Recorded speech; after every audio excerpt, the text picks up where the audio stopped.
Bonjour, bonjour à tous. Et aujourd'hui, mon petit avis, ma petite critique sur le film À contresens sur Amazon Prime. Et avant toute chose, je tiens à faire un petit disclaimer.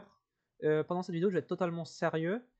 Et deuxième disclaimer, du coup, je suis personne, c'est-à-dire que je suis pas critique de film ou quoi que ce soit. Je suis juste quelqu'un qui a vu le film et qui veut donner son avis. Et je crois que j'ai le droit encore sur cette terre. Du coup, c'est quoi À contresens? À contresens, c'est tiré d'un roman, je crois. Et de quoi ça parle en fait? Du coup, le film, il y a deux personnages centraux, Noah et Nick. Et Noah, elle doit quitter sa ville, ses amis et son petit ami pour emménager dans le manoir de William Lester. C'est le nouveau riche mari de sa mère. Et au départ, elle est un peu réticente à ça.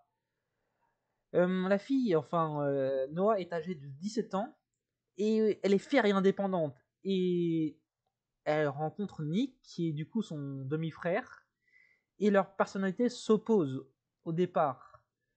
Et Noah, elle découvre que derrière le visage d'un fils modèle, qui est du coup Nick, cache une fille de bagarreur, et c'est un peu quelqu'un qui fait des courses, quoi. Enfin, il fait des trucs illégaux. Ouais, illégaux.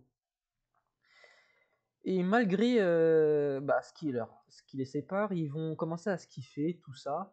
Et après, le suite, je vais pas tout vous spoil non plus, parce que je suis pas un chien. Du coup, hop, petit PowerPoint, les personnages, Noah et Nick, voilà. Du coup, ça c'est voiture parce que un truc que j'ai bien aimé dans ce film, c'est malgré l'histoire d'amour entre les deux personnages, c'est les scènes d'action sont très bien filmées, j'ai beaucoup aimé, surtout celle de à la fin pour ceux qui voient. J'ai bien aimé, c'est une de mes scènes préférées.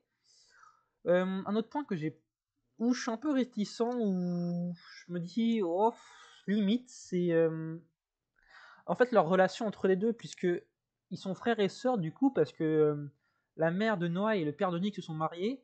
Du coup, il se passe des choses entre eux, et dans le langage français, dans le langage commun, c'est de l'inceste.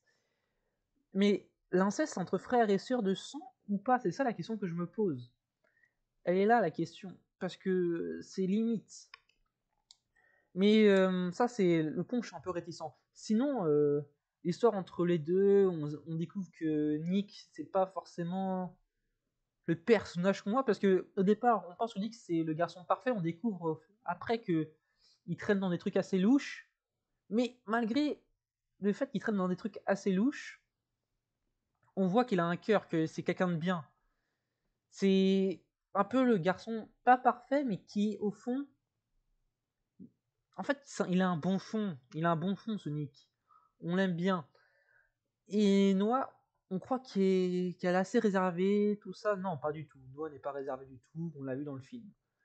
Voilà. Du coup, si je devais donner un avis global sur ce film, j'ai beaucoup aimé. Et si vous aimez les films un peu comme Le Fabricant de l'âme qui est sur Netflix, je pense que vous allez bien aimer ce film puisque c'est plus ou moins la même chose. Euh, et voilà, si je devais donner une note sur 10, je pense que je mettrais 8 pour les raisons que j'ai citées.